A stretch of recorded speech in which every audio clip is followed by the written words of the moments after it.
बिस्मिल्लाहिर्रहमानिर्रहीम। अस्सलाम वालेकुम। ख़वातीन हज़रात, जैसा कि आप सब लोग जानते हैं कि चीन से शुरू होने वाली इस वबा की तबाहकारियां तकरीबन पूरी दुनिया के हर कोने में पहुंच चुकी हैं। मुस्तकबिल के सुपर पावर मुल्क होने के दावेदार चीन से फैलने वाली ये वबा चीन का हौसला आजमाने के बाद अब दुनिया के बाकी ममालिक और खास तौर पर असल सुपर पावर यानी अमेरिका के हौसलों और टेक्नोलॉजी का इम्तिहान लेने भी पहुंच चुकी है। उस वबा ने अमेरिका समेत पूरी दुनिया को बेबस करके रख दिया है। उसके सामने किसी की कोई चलती हुई दिखाई नहीं दे रही। इस बेबसी की सूरत हाल में दुनिया के तमाम ममालिक बेबसी की तस्वीर बने हुए अब अपनी नजरें इस उम्मीद से लेबोरेटरीज पर लगाए बैठे हैं कि कोई साइंसदान तो ऐसा हो जो टेक्नोलॉजी और साइंस का इस्तेमाल करके जितनी जल्दी हो सके उसकी वैक्सीन तैयार करे ताकि सारी दुनिया को इस वबा से बचाया जा सके। दूसरे अल्फाज में कहा जाए तो हर कोई इस वबा के हल की तलाश में सरगर्दा है, जिसका वाज़ेह सबूत इस बात से भी मिलता है कि दुनिया भर के माहिर साइंसदान और मुहक्किकीन इस गैर मरई वबा के सदेबाब के लिए दिन रात कोशिशें कर रहे हैं, लेकिन फिलहाल इसके मंतकी हल तक पहुंचने में नाकाम है। लेकिन खुशखबरी ये है कि इन हालात में भी इस बीमारी का हल मौजूद है। हल भी ऐसा कि शिफा यकीनी है। मेरा ये यकीन है कि वबा का इससे बेहतर हल कोई और नहीं। वो हल क्या है, और अगर आप भी उस बीमारी के हल के बारे में जानना चाहते हैं जो आपको उस वबा से 100% बचा सकता है, तो आज इस वीडियो को आखिर तक जरूर देखिएगा, वरना आप इस बीमारी के उस वाहिद हल से महरूम रह जाएंगे जिसका हमेयाजा सिर्फ आप ही को नहीं बल्कि आपके चाहने वालों को भी भुगतना पड़ सकता है। लेकिन उससे पहले अगर आपने अभी तक हमारे चैनल द इन्फो टीचर को सब्सक्राइब नहीं किया तो सब्सक्राइब करते हुए साथ लगी घंटी को दबा ताकि आपको हमारी आने वाली हर वीडियो की नोटिफिकेशन बाकायदगी के साथ मिलती रहे। ख़वातीन हज़रात, जब से इस खूनी वबा ने इस दुनिया में पंजे गाड़े हैं, हर मुल्क इसकी वबा की तलाश में मारा फिर रहा है और कुछ लोग ऐसे भी हैं जो बुलंदो बांग दावे करते नजर आते हैं। लेकिन फिलवक्त साइंसदान और मुहक्किकीन अपनी तरफ से मौजूद मुतासरीन को उम्मीद दिला रहे हैं और हर मुल्क की जानिब से बुलंदो बांग दावे भी नजर आ रहे हैं। लेकिन अब 1400 साल पीछे जाएं तो आपको इससे बचाव की एहतियाती तदाबीर नजर आती हैं। उसका मुतल्लिक भी बात करेंगे, लेकिन उससे पहले होने वाली जदीद तहकीकात पर रोशनी डालते हैं।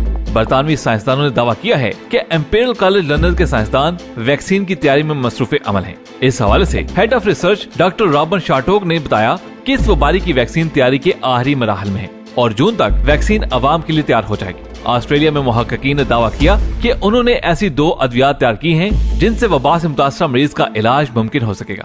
इसमें से एक दवाई HIV की है और दूसरी मलेरिया से बचने की दुआ है, जिसे क्लोकेन कहते हैं। ख़वातीन हज़रात, ऑस्ट्रेलिया में चंद दिन पहले मरीजों को ये दवाएं दी गई, जिसके बाद वो पूरी तरह ठीक हो गए। इसलिए ये मुमकिन तौर पर इस वबा के लिए इस्तेमाल हो सकती है। दूसरी जानिब इस्राएली साइंसदानों का कहना है कि वो इस वबा से बचाव की वैक्सीन तैयार करने के इंतहाई करीब हैं और अगर मामलात इसी तरह बढ़ते रहे तो जल्द वो इसको तैयार कर लेंगे। लेकिन दूसरी तरफ उन्होंने 4 अहादीस को बुनियाद बनाकर उस बीमारी से बचने के तरीके बताए और मुसलमानों को दावत फिक्र दी कि जिस हल के लिए तुम मारे फिर रहे हो उसका हल सुन्नत नबवी सल्लल्लाहु अलैहि वसल्लम में है। सबसे पहले एक हदीस का हवाला देते हुए लिखते हैं कि हजूर अकरम सल्लल्लाहु अलैहि वसल्लम ने इरशाद फरमाया कि अगर तुम्हें पता चले कि किसी इलाके में वबा फूट पड़ी है तो तुम में से कोई शख्स वो इलाका न छोड़े और न ही कोई दूसरा शख्स उस इलाके में दाखिल हो और बीमार और सेहतमंद को अलहदा कर दो। और आज साइंस उसी तरीके को इख्तियार करने पर जोर दे रही है। लेकिन यहाँ क्या हुआ कि सऊदी अरब में मौजूद पाकिस्तानियों को मुल्क बदर किया गया, फिर ईरान ने भी ज़ायरीन को जबरदस्ती पाकिस्तान में धकेल दिया और नतीजतन यहाँ भी वबा फूट पड़ी। लेकिन अगर पूरी दुनिया के लोग इस हदीस पर अमल करते तो यकीनन ये वबा अब तक मुकम्मल तौर पर गिरफ्त में आ चुकी होती। और आगे चलकर उस आर्टिकल में उस डॉक्टर ने लिखा कि सफाई निस्फ ईमान है और खाना खाने से पहले और बाद में हाथ लाजमी धोएं। और आज यहाँ साइंस इसी बात पर जोर दे रही है और आलमी अदारा सेहत चीख कर कह रहा है कि सैनिटाइजर इस्तेमाल करो और हाथों को 20 सेकंड तक लाजमी धो। और आगे चलकर लिखा कि आप सल्लल्लाहु अलैहि वसल्लम ने फरमाया कि अल्लाह ने ऐसी कोई बीमारी पैदा नहीं की जिसका इलाज मुमकिन ना हो, अलबत्ता उसकी दरियाफ्त में देर हो सकती है। आगे चलकर आखिर में अल्लाह पर तवक्कुल वाली हदीस बयान करते हुए लिखा कि आप सल्लल्लाहु अलैहि वसल्लम ने फरमाया कि अगर खाली सेहरा भी हो तो पहले ऊंट को रस्सी से बांधो, फिर अल्लाह पर तवक्कुल करो, यानी असबाब लाजमी इख्तियार करो और फिर अल्लाह से दुआ भी करो और अच्छे की उम्मीद रखो। ख़वातीन हज़रात, दूसरी जानिब आज का सेकुलर मुसलमान है जो मजहब से फरार पाकर साइंस की कसौटी पर मसले का हल तलाश कर रहा है और ये राग अलाप रहा है कि साइंस ही हर मसले का हल है। लेकिन ये बात भी याद रखनी चाहिए कि साइंस की आमद से कबल भी हजूर अकरम सल्लल्लाहु अलैहि वसल्लम ने वो तमाम बातें बताई जिससे साइंस का दूर दूर तक का भी वास्ता नहीं था। मान लिया कि बीमारी के लिए डॉक्टर के पास जाना पड़ता है, लेकिन ये भी एक हकीकत है कि ये भी सुन्नत अमल है। मैं यहाँ ये नहीं कह रहा कि सिर्फ मजहबी तालीमात के भरोसे तवक्कल करके डॉक्टर के पास जाना छोड़ दें। हाँ, इतना जरूर कहता हूँ कि अगर तुमने मजहब को पैसे पुश डाल दिया है तो फिर साइंस तुम्हें धकेल कर तुम्हें मजहब की जानब ले जाएगी, जैसा कि आज हो रहा है। मुस्लिम और गैर मुस्लिम बिला तफरीक इन्हीं बातों पर जोर दे रहे हैं जिन पर इस्लाम ने 14 सदियां पहले रोशनी डाली थी, जिनमें दिन में 5 बार अच्छी तरह मुंह धोना यानी वुजू करना और हलाल खाना लाजम है। बेशक जिसने हमें पैदा किया वही जानता है कि हम क्या खा सकते हैं और क्या नहीं, कौन सा जानवर हमारी तबीयत के मुवाफिक है और कौन सा हलाल। आखिर में तमाम मुसलमान बहन भाइयों से इतना ही कहूँगा कि अभी तक इस बीमारी का जो वाहिद और आखिरी हल नजर आता है वो हल कोई और नहीं बल्कि सिर्फ अल्लाह ताला की तरफ रुजू करना है, वो भी पूरे ईमान और यकीन के साथ। बेशक वो वाहिद जात अल्लाह ही की है जो हमें इस वबा से बचा सकती है। सजदों में जाकर अल्लाह से रो रो कर दुआ करें कि ए अल्लाह, बेशक तेरे सिवा कोई नहीं जो हमें इस वबा से बचा सके। हमें वबा से बचा और उम्मत मुसलमान को इस आजमाइश में कामयाब कर, जैसा कि तू अपनी रहमतों से पहले करता आया है। अगर आपको बीमारी का ये वाहिद हल पसंद आया है तो खुदारा बीमारी के इस हल को पूरी उम्मत मुसलमान तक जितनी जल्दी हो सके खिला दे। अल्लाह ना करे कि इटली की तरह हमें भी देर हो जाए, और उम्मीद है कि आइंदा चंद हफ्तों में वैक्सीन तैयार कर ली जाएगी। अमेरिकी कंपनी मॉडर्ना ने दावा किया था कि उसने इस वायरस से बचाव की वैक्सीन तैयार कर ली है और इस वैक्सीन को अमेरिका के national institute of allergy and infection diseases यानी MIAID और नेशनल इंस्टीट्यूट ऑफ हेल्थ यानी NIH को भिजवा दिया गया है। हैरानकुन तौर पर उसका रिजल्ट अभी तक सामने नहीं आ सका। अगर सोचा जाए तो ये भी सोचने की बात है। और अब एक और साइंसदानों की टीम ने कहा है कि 70 के करीब अद्वियात और तजुर्बाती मरकबात इलाज में मुमकिन तौर पर मौसर हो सकते हैं। ख़वातीन हज़रात, ये तमाम बातें तो वो दावे हैं जो कि सिर्फ मफरूजों की बुनियाद पर मबनी हैं, और हकीकत पर मबनी सच तो ये है कि फिलहाल साइंस इसके इलाज को लेकर हाथ खड़े कर चुकी है।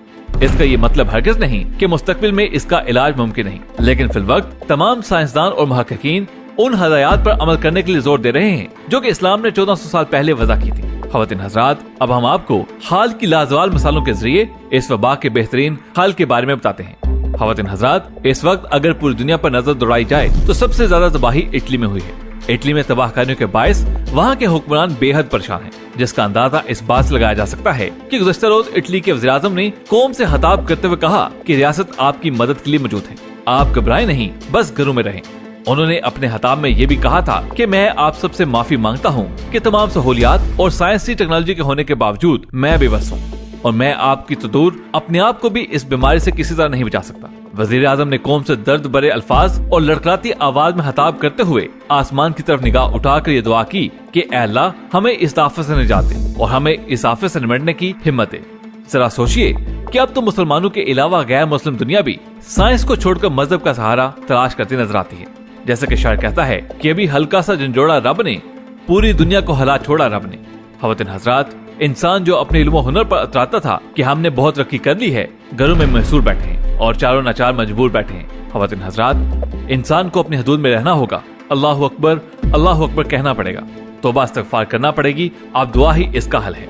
अब इसका बार बार विर्द करें और हमें इस बात पर करोड़ों शुक्र अदा करने चाहिए कि अल्लाह ताला ने हमें न सिर्फ मुसलमान पैदा किया बल्कि अपने महबूब हमारे प्यारे नबी हजरत मोहम्मद मुस्तफा सल्लल्लाहु अलैहि वसल्लम का उम्मती बनाया, जो बिलाशुबा एक बड़े एजाज की बात है। इस्लाम ने कुरान और सुन्नत के जरिए जो तालीमात हम तक पहुँचाई हैं वो ज़मानो मकान की कैद से आजाद है। हम ये बात कहने में हक बजानब है कि इस्लाम दुनिया का वो खूबसूरत मजहब है जो अबादात से लेकर तहारत तक, मुआशरत से लेकर मईशत तक, घर से लेकर कारोबार तक और अमन से लेकर दिफा तक हर चीज में हमारी रहनुमाई करता है। दुनिया भर के साइंसदान एड़ी चोटी का जोर लगाकर जब किसी नतीजे पर पहुंचते हैं तो वहाँ पहले से उनकी रहनुमाई के लिए सुन्नत नबवी सल्लल्लाहु अलैहि वसल्लम मौजूद होती है। खुदा जब भी किसी आजमाइश में मुब्तला करता है तो इस्लाम की कोई ना कोई खूबसूरती अपना मौजा लिए उनके सामने खड़ी होती है, फिर चाहे वो ऑस्ट्रेलिया के जंगलात में लगी आग हो या फिर दुनिया में फूटने वाली हालिया वबा।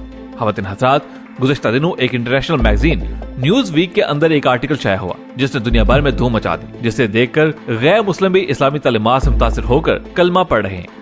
उसे लिखने वाले एक गैर मुस्लिम सोशियोलॉजिस्ट हैं जिनका नाम डॉक्टर क्रेग कॉन्स्टेंटाइन है। उस आर्टिकल में डॉक्टर ने वो तमाम बातें मेंशन की हैं जिनका इस्लाम के साथ ताल्लुक है और उसने एक डॉक्टर और गैर मुस्लिम होने के बावजूद उसी को बुनियाद बनाया। ख़वातीन हज़रात, अल्लाह ताला का शुक्र अदा कीजिए और उसके सामने सर बस जूझ हो जाइए। बस यही हाल है इस वबा का। ख़वातीन हज़रात, आज की वीडियो में बस इतना ही। वीडियो पसंद आने की सूरत में इसे लाइक करते हुए फेसबुक और व्हाट्सएप पे जरूर शेयर कीजिएगा। आपसे मुलाकात होगी अगली वीडियो में, तब तक अपना बहुत सा ख्याल रखिएगा। अल्लाह हाफिज।